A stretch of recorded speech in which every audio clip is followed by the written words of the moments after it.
회사를 다니면서 부업으로 월 1000만 원이 가능할까요?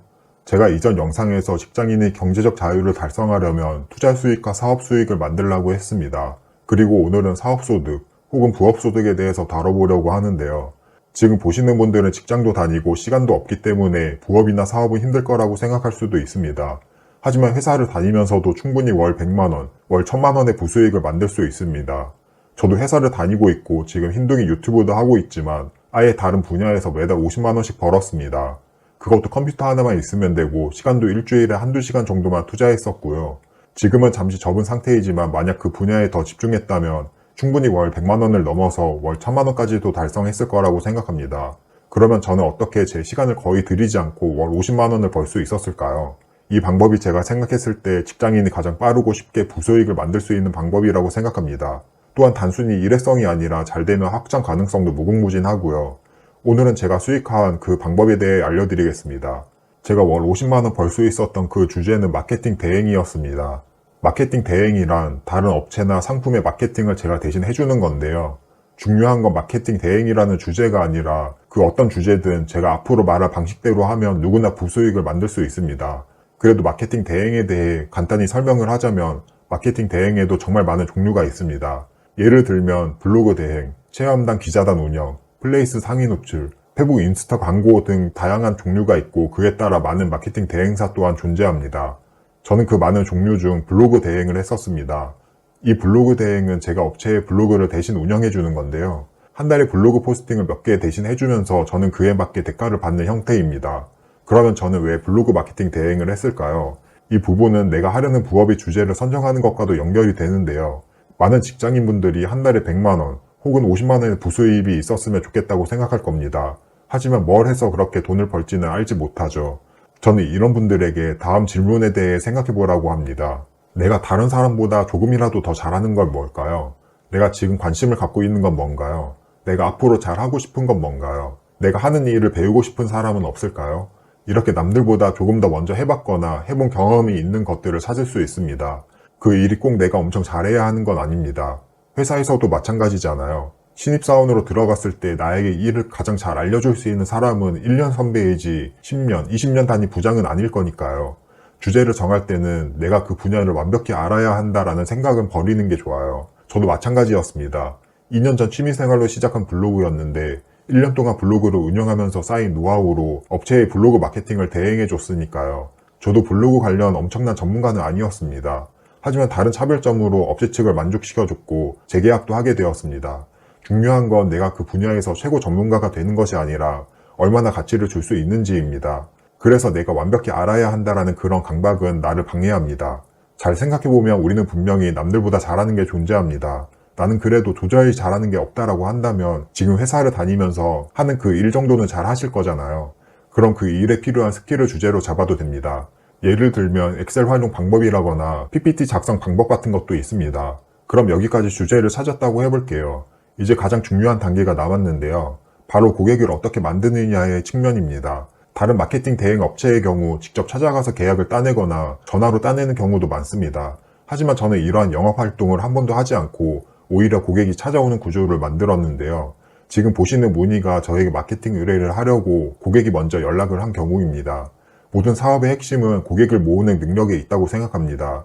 아무리 서비스의 질이 좋아도 그 서비스를 살 사람이 없다면 아무 소용이 없는 거잖아요. 그리고 내 서비스를 살 사람을 만들려면 내 서비스가 있다는 걸 사람들에게 알려야겠죠. 그럼 여기서 어떤 방식으로 알리느냐, 이게 중요합니다.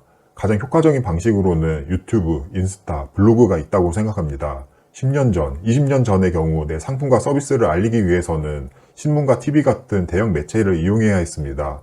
그리고 이러한 매체들은 그 기회도 너무 적고 비용도 너무 비쌌습니다. 그렇기 때문에 지금 우리와 같이 1인 사업을 하려는 사람들은 꿈도 꾸지 못했었죠. 하지만 지금은 누구나 내 상품과 서비스를 공짜로 알릴 수 있습니다. 바로 유튜브, 인스타, 블로그와 같은 SNS를 활용해서 말이죠. 그럼 SNS를 활용하는 방법에 대해서 말해볼게요. 이런 SNS를 한 번도 이용해보지 않았다면 저는 블로그부터 하라고 말씀드립니다. 유튜브의 경우 영상을 제작하기 위해 촬영을 하고 편집을 하는 진입장벽이 존재하기 때문입니다. 블로그로 내 서비스를 홍보하고 싶다면 양질의 포스팅을 발행하면 됩니다. 여기서 더 깊게 들어가면 너무 어렵고 복잡해지니 단순하게 설명할게요. 만약 내가 마케팅 대행이라는 서비스를 판매하려고 한다고 하겠습니다.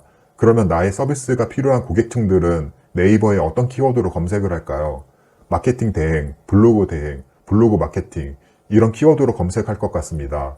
그러면 나는 그 키워드를 제목에 넣어서 블로그 마케팅을 잘 하는 방법에 대한 양질의 포스팅을 작성하면 됩니다.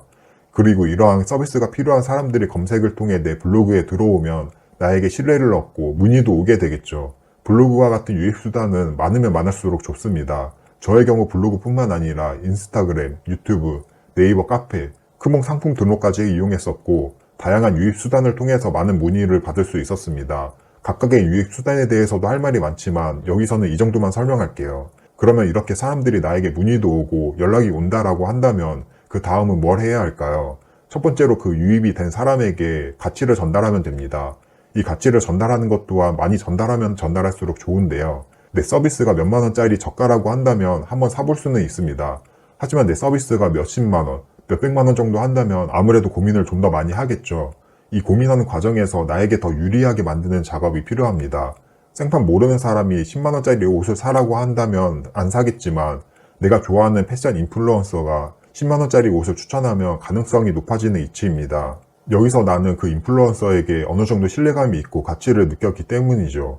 여기서 내가 팔려고 하는 서비스도 마찬가지입니다. 이미 고객에게 충분한 가치를 전달하고 신뢰를 줬다면 내 서비스를 이용할 확률이 올라가겠죠. 가치를 주는 방법은 여러 가지가 있는데 몇 가지만 말해볼게요. 먼저 고객이 느끼기에 전문성이 있어야 합니다. 이 전문성은 내가 쓴 블로그 포스팅이나 유튜브 컨텐츠에서 느낄 수 있겠죠. 엄청난 전문가는 아니어도 되지만 최소한 고객의 문제를 해결할 수 있을 정도의 전문성은 보여줘야 합니다.